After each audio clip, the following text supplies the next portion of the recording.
Telangana news में आइए आज देखते हैं commissioner of police Hyderabad Anjani Kumar ने अपने अहले खाना के साथ वोट डाला। वोट डालने के बाद मीडिया से बात करते हुए हैदराबाद की आवाम से वोट डालने की अपील की।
आज सुबह हैदराबाद में सभी पोलिंग स्टेशन में 7 बजे सुबह पोलिंग शुरू हुआ।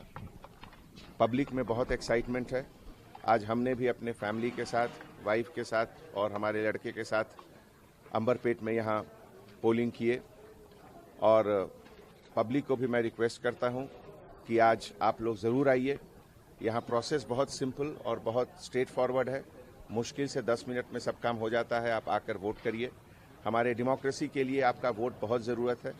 और सबसे बड़ी बात है कि इस डेमोक्रेटिक प्रोसेस में अमीर और गरीब सब बराबर हैं, कोई भेदभाव नहीं है। सभी कास्ट के लोग बराबर हैं, सभी कम्युनिटी के लोग बराबर हैं, सभी मजहब के लोग बराबर हैं। इसीलिए आप ज़रूर आकर वोट करिए और हैदराबाद को और बेटर और प्रॉस्परस बनाइए। Thank you.